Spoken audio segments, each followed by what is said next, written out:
All right, well, we're gonna go over here, go live on YouTube.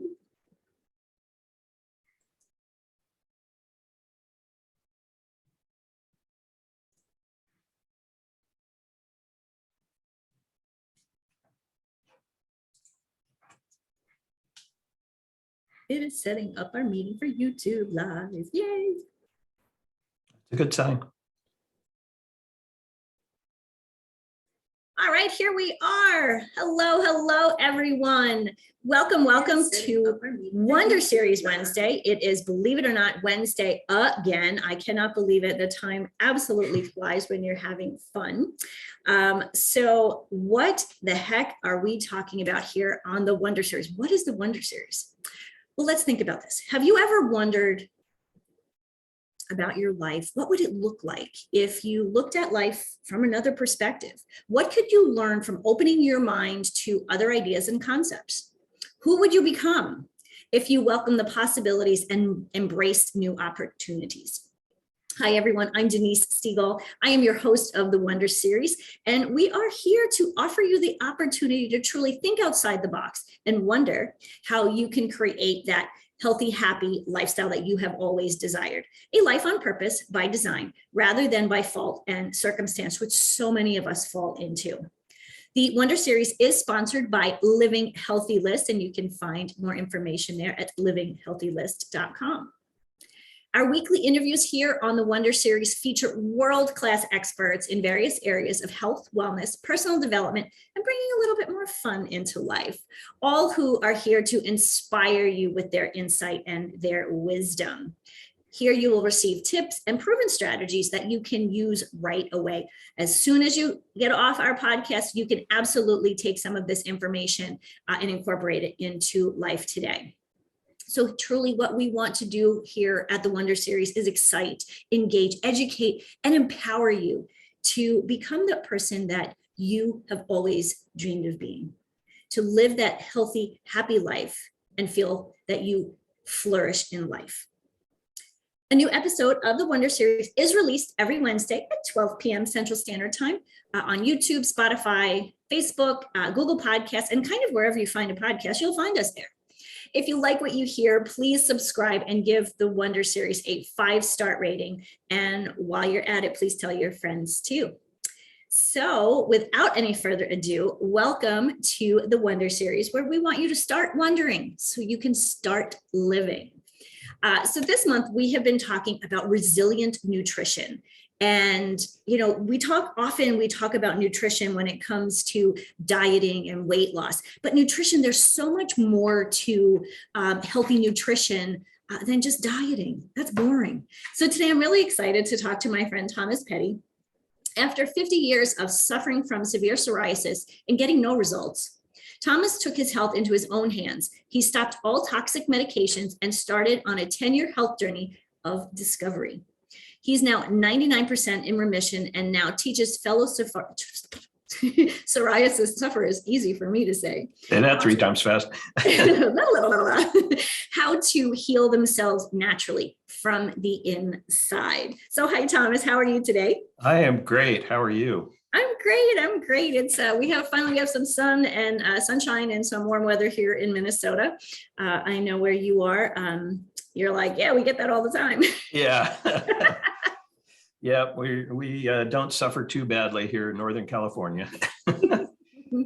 So Thomas, tell us a little bit about you, your journey, and how you have found nutrition to be kind of a key in your health and wellness. Yeah, so about 10 years ago, and I, as you said in the intro, I've had severe psoriasis all my life and never could get any good answers. The doctors want to give you creams and ointments. That doesn't work. And I always swore to myself that I would never do anything that would make me sicker. It's not a deadly disease. It's an ugly disease. It's a miserable disease, but it would never kill me. But then I did, and I got on the toxic biologic medications And finally, and that was making me sick all the time. It was really suppressing my immune system. So I decided I needed to get off of that. Spin forward about 10 years ago, my wife became very ill. They thought she had had a stroke. They thought she had multiple sclerosis. They thought she had brain cancer. They couldn't tell what was going on with her. She was very sick and nearly died. And it took them 3.5 years to diagnose an autoimmune disease that was attacking her brain. The autoimmune disease, in my case, attacks my skin. Mm-hmm. And the doctors are like, we don't know what causes it. We don't know, usually it goes away, but we don't know why. Sometimes it comes back, but we don't know why, so forth. So I started doing a lot of research to try to figure this thing out. And I concluded that there had to be an external factor that was causing this. And after everything I had read, I told the doctors that I thought it was food. Oh, no, it's not food. It can't be food. We don't know what it is. But we ended up cleaning up our diet, kicked what I call SAD, the standard American diet, to the curb, and really cleaned up our diet, got rid of all the junk and cleared all that stuff out. My wife has gone from being in a wheelchair to using a walker to using a cane to not using any walking aids anymore. She's still disabled. She still has brain damage, but she's mobile. And then my skin cleared up. So I'm now 99% in remission, as you said, and it's all pretty much because of food. And how we've changed what we did in our situation. Mm-hmm. Let's talk about cleaning up the diet and the SAD diet, because most people will say, oh, I eat pretty clean, yet mm-hmm. you follow them in the supermarket and their carts are full of stuff that I would not put in that category of clean. Mm-hmm. Mm-hmm. Yeah, well, and because my wife is disabled, I do all the shopping and the cooking and everything. And my shopping habits have completely changed.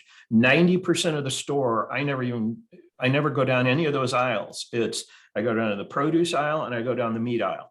And, that's it. So most of the store is completely ignored. And most of that is the standard American diet. So, I talk about cereals, breakfast cereals, that they're screaming, we're healthy. And it's like, no, you're not. You're sugar bombs. And it's the louder they scream that they're healthy, the less healthy they really are. You don't see an apple screaming, I'm healthy, eat me. It's, it's just stupid. I think it's funny because it really is so simple, yet for so many people, it's so hard. Like you said, we know an apple is good for us. Mm-hmm. We know a bag of Doritos is not good for us. Frankenfood, yeah. Frankenfood. Mm-hmm. I hadn't heard that in a long time. Yep. And yet it's such a part of our lives. Right. And advertising, it's heavily marketed. Yeah. Mm-hmm. Well, and I also suggest that the food pyramid, you remember that from a long time ago? Oh, absolutely. And the bottom section, the widest section, they heavily promote grains. Mm-hmm. And grains are one of the things that we really should avoid eating for so many reasons, and get away from the grains. And another one, and grains are heavily subsidized by the US government. They're heavily marketed as healthy, but there are a lot of reasons why they're not healthy. And another one is legumes, which are your beans and soy and corn, and all of those are grains. And those are also very unhealthy foods to eat. A lot of that ends up being what I call brown food, your bread, your chips, it's like if you eat a lot of brown food, you're doing your body a disservice, and instead eat the rainbow, eat the bright colors, the greens, the reds, the yellows, and that kind of stuff. What is it about the brown foods that aren't healthy? Because there are so many lifestyle, diet, yep, ways of eating, give it a name, that promote, you bet, both of them. Now, obviously they say healthy grains, but right, why are grains and legumes not healthy for us? So both grains and legumes, if we go back in time, they were not part of our natural diet 10,000 years ago. When we were hunter-gatherers, we ate fruits when they were in season. We didn't eat fruit all year long because we only ate it when they were in season. We ate what we could get. And grains and legumes came along when agriculture was started about 10,000 years ago. Both the grains and legumes have various proteins that they are naturally produced that are called lectins, and there's a bunch of different chemicals that are actually designed to be toxic to insects. And because it's to prevent them from being eaten, because those are the seeds of the plant and they don't want them to be consumed. So the lectins are actually very, very toxic to us because our bodies have not evolved to the point that we can effectively digest the lectins and the proteins that grains and legumes produce. And it causes a whole bunch of issues. Probably a lot of people have heard of what's called leaky gut syndrome. And leaky gut syndrome causes inflammation in your body. It causes, those of us with autoimmune diseases, or autoimmune diseases get worse, and it causes a host of issues. I know with beans, a lot of times people say, oh, if you soak them, that's better because they're more digestible. And that's from my experience in health and wellness, that's always been people's challenge with legumes, is the fact that they're hard to digest. Yes. Does that kind of correlate to what you're saying also? If they're soaked, does it change anything? Yeah, soaking and cooking deactivates a lot of the lectins, but it doesn't deactivate all of it. And red kidney beans, for instance, navy beans, if you ate those raw, you would probably die. They're that toxic. You would end up in the hospital at best, because it would just shut down your intestinal system. That's how toxic they are. Wow. I had no idea. And, and my background is nutrition, is food. No one has ever said that to me. I mean, I've known about lectins and the proteins, but like I said, that conversation always been, well, if you cook them, then it's fine. It deactivates a lot of them, but the foods still have lectins in them. Legumes also have a chemical called saponins, which is Latin for soap, and it actually interacts with the cholesterol molecules in the intestinal lining and dissolves the intestinal lining, causing leaky gut. Saponins are so toxic that there are people that it's actually toxic to fish. And people actually fish with saponins. They put it in the water and it kills the fish, and then they just scoop the fish up and eat them. That's how toxic they are. So legumes have saponins in them. Legumes also have a chemical called phytic acid, which is an anti-nutrient. Phytic acid binds with minerals like phosphorus, which we need to be healthy. And it binds with the phosphorus and actually removes it from our, so that it's not able to be digested and brought into your body. So it's actually creating a negative effect from a nutrient perspective. I'm shocked that this isn't common knowledge. Exactly. It blows my mind. In my 60 years, I've been to hundreds of doctor visits. I don't know how many times I've been to the doctor, always looking for that answer. Not one doctor has ever told me that what I'm putting in my mouth is making me sick. No, I think, and that's kind of where we are. Why I started Living Healthy List was because the information on the internet isn't really there. Medicine has a different, it has something different. when it comes to food and nutrition and kind of like the healthy lifestyle, that's not their gig. Their gig is the, fixing the problem when they're, when this healthy lifestyle hasn't worked. Right. That's where medicine comes in. And I think, for example, like in my house, we talk obesity and diabetes all the time.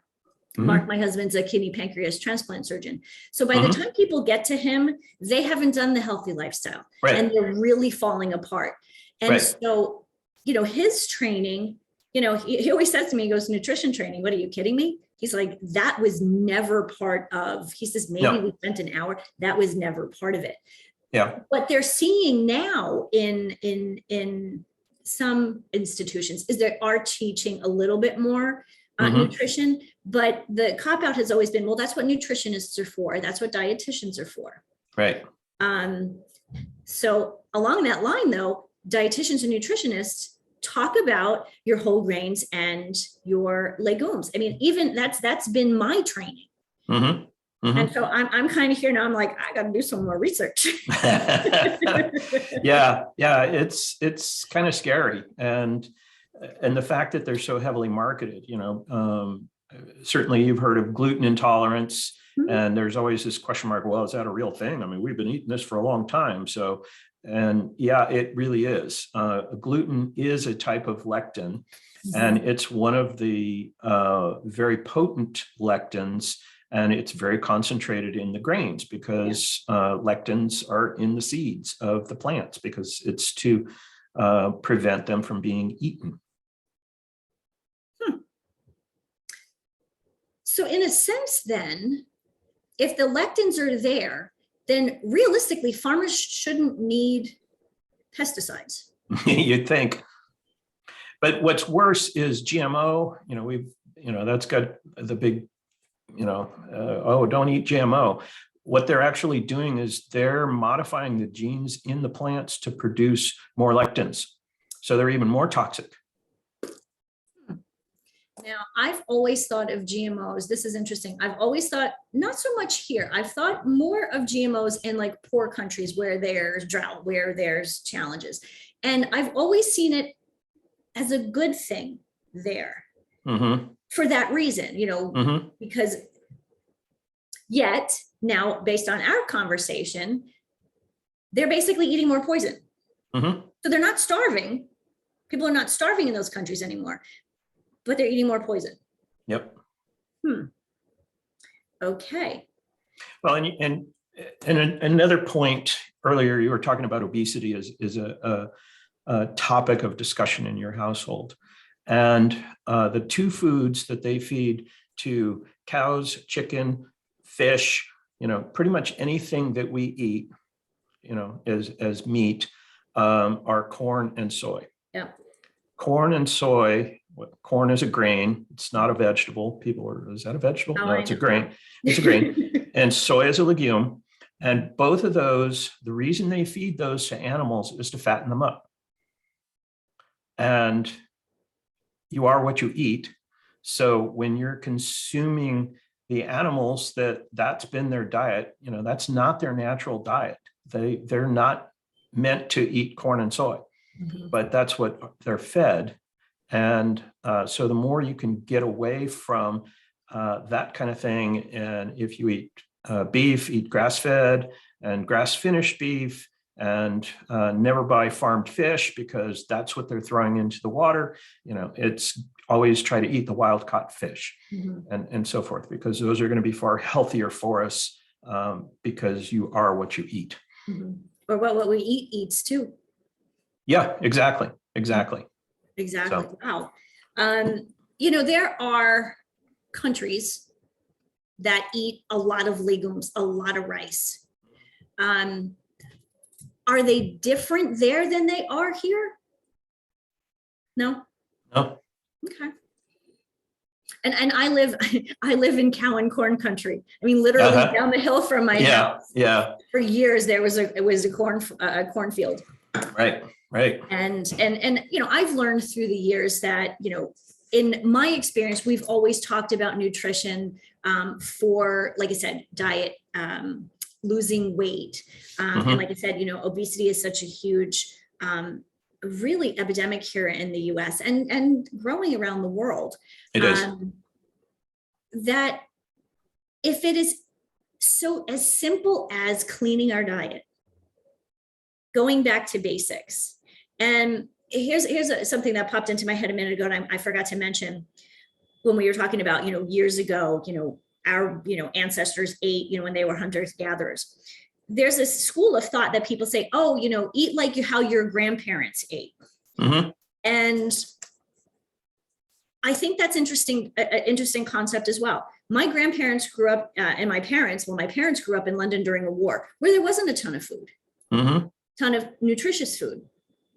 So there's always this kind of controversy in my mind, eat the way our grandparents did, the way our ancestors did. I kind of get that more than like our grandparents, because think, our grandparents who lived here in the States, what were they eating?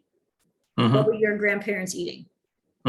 Corn, well, bread. my grandparents had a vegetable garden, Yeah. I remember growing up and Grandpa would, hey, Tom, run outside and get a tomato. Hey, Tom, run outside and pick me a squash. And, that's what was dinner.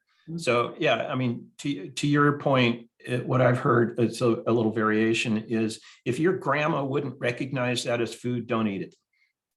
I love that way. I love thinking of it that way. Yeah. That really does simplify it.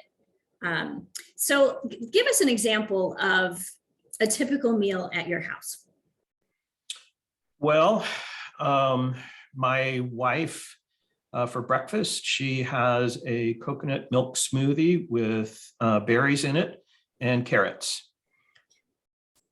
It's kind of a odd breakfast, but we don't eat breakfast cereal. And for me, I typically have some kind of protein and carrots. And for lunch, we have a big salad. I might have a piece of salmon on it. For dinner, it's meat and a vegetable typically, So it's when I first started going on, and I hate using the word diet, but when we changed the way we ate. I love it. In 6 months, I lost 65 pounds, eating as much as I wanted. I wasn't hungry. I wasn't counting calories. If I was hungry, I ate, but I only ate pretty much meat, fish, fruits, and vegetables. And I don't eat very much fruit because it has a lot of sugar in it. I lost 65 pounds. My blood pressure went down to 90/60. Wow. My cholesterol went down to 120, total cholesterol. My triglycerides went down to 60. My medical community at Kaiser, they wanted under 899. I was 60. Wow. Oh, 60, 899. Yeah. That's a pretty big. Yeah. But that actually shows you, though, that this is more the norm. Right. And my doctor was like, what the hell are you doing?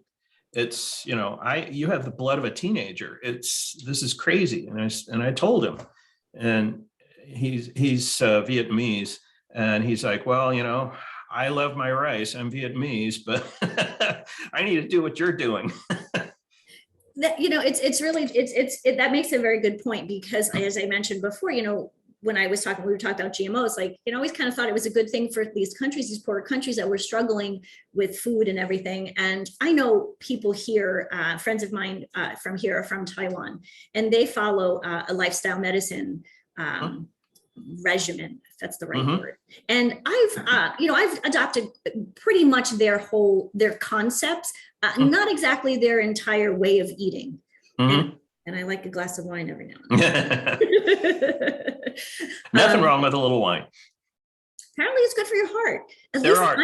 There are actually some really good chemicals, especially in red wine. So yes. So I'm going to stand by those. I don't care. There you go. That's one study that I don't care who did it. Most studies when it comes to food and nutrition and supplementation, well, that's another thing we'll talk about. I think it's really important to know where, who's doing those studies, who paid for those studies, and what they're actually saying. But if it, resveratrol in wine, I like it. Yep. So let's talk about supplementation.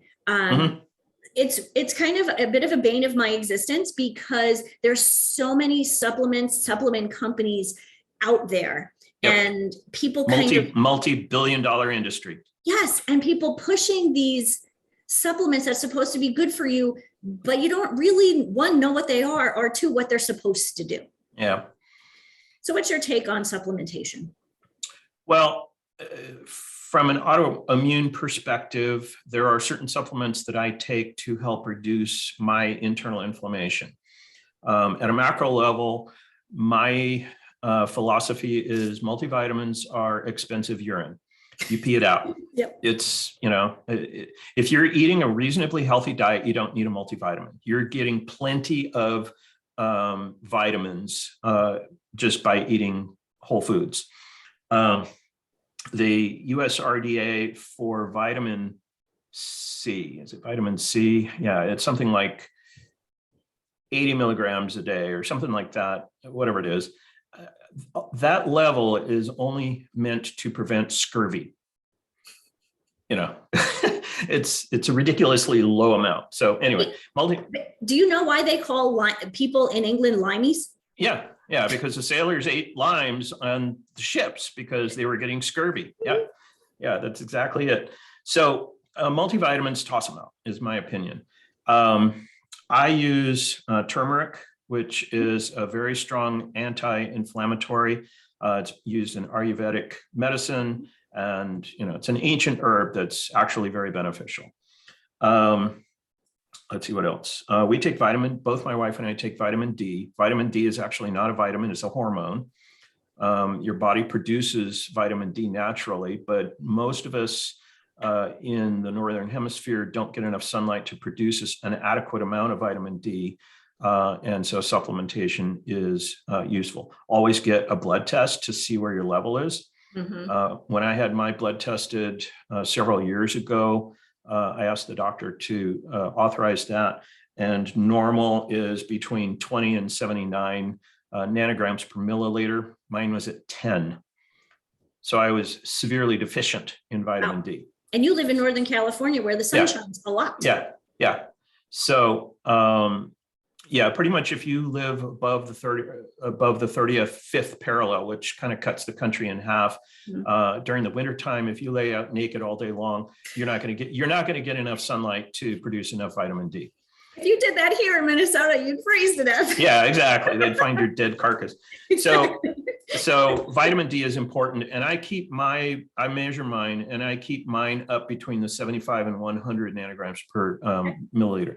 And then there's a third product that I use that's called Juice Plus. Mm-hmm. And Juice Plus is 30 fruits and vegetables that are condensed into capsule or chewable form.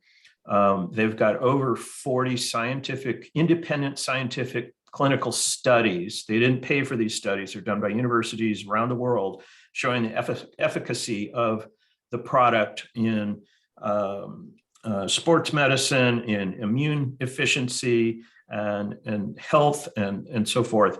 And it's something that I religiously believe that it has helped me to heal my skin too. So those are kind of the three main ones that I'm a big fan. I take a couple other ones, but that's kind of the big ones. No, I appreciate that because, I've gone through phases, and I think it's important for me as the CEO and curator at Living Healthy List that if there's something that people are talking about and people are asking about, I usually try it myself. So I can say, with some gusto, this is what I really think. This is what I experienced. And I'm trying to think if my husband's within earshot, because he probably is. I have spent thousands of dollars, probably like in the last 20 years, probably like $10,000 on different supplements. And one of the things that I always think is important is, does it make you feel different? Does it make you function different? If you're taking a supplement, like you said, if you're taking a multivitamin, you're just taking it and you're peeing it right out. Yep.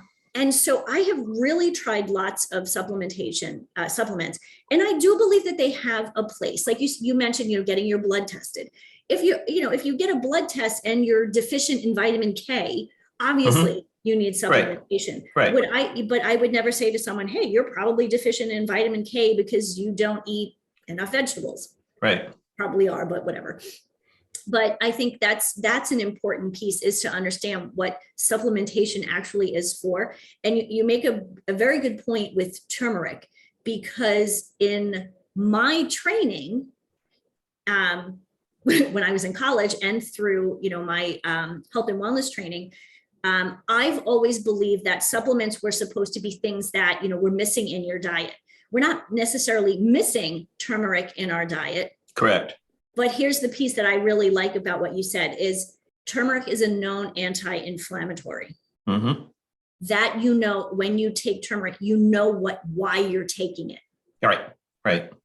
And I think that is, to me, that is one of the more important things when it comes to supplements, is why are you taking a specific supplement? Right.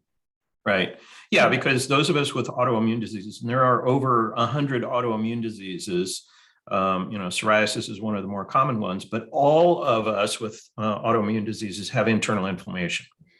And so I want to cool that inflammation down as much as I can with whatever tools I can, so that then that's going to show up on the outside as healthy skin. Mm-hmm. Absolutely. From the inside out. Yep. How do we get this information to people? Like, you have such great knowledge because you've done the research yourself, and you're the test patient. And your wife is your other test patient, and you've seen amazing things with both of you. What's, what in your opinion, what do we need to do to get people to understand this information? And nutrition isn't just about weight loss and dieting. Yeah, weight loss is a side effect. It's, if you follow proper nutrition, then weight loss is just going to happen automatically. It's, that was why I was so shocked that I dropped 65 pounds in 6 months, and I'm not even trying. It was crazy. So yeah, it's frustrating trying to get the word out. It's, I'm singing this song, and even people that are just suffering miserably from psoriasis, it's just trying to get them to, you can fix this, you can control this. You don't have to have the toxic drugs. You don't have to live like this. It's, you have total control over this. So that's my mission, is trying to get that message out to people. Well, I absolutely want to be one of those people that helps you to get that mission out, because I know this is the first of many conversations we will have on this topic. Tell everyone, please, how they can find you, and more about your information, your contact information. Sure. The easiest way is to go to my website. It's called controlmypsoriasis.org. And I've got a little video on the front page that's called Psoriasis Sucks. And it does. So that's the easiest way. You can find me on Instagram as @the Guy. I'm the Psoriasis Guy. So those are probably the two easiest ways to reach me. The controlmypsoriasis.org website has a contact us page, so you can always reach out to me. And I'm always happy to jump on a call with somebody. And I even offer a free 45-minute psoriasis assessment. So if anybody wants that, we'll get on a call and we'll talk about your history, the humans in your life, and a bunch of other things that is all about you and your psoriasis. That is really important, and so generous to open your time up for people. So I appreciate that. People can also find some great articles that you write for us at Living Healthy List. So, yes. I love what you talk about. I love your story and your passion. And I really appreciate you for who you are and for what you're doing and what you're bringing to the world. So Thomas, thank you. Well, thank you. I appreciate it. Thanks for having me on your show today. Absolutely. And I look forward to our next call. Absolutely. So thank you everyone for listening into the Wonder Series, which is sponsored by Living Healthy List. We're here every Wednesday at 12 p.m. Central Standard Time. For more information, you can find us at Living Healthy List, or you can find us at the Wonder Series on Spotify, Anchor, and all those fun places where you get your podcasts. So until next time, I leave you with this: start wondering and start living, everyone. Have a wonderful, wonderful week.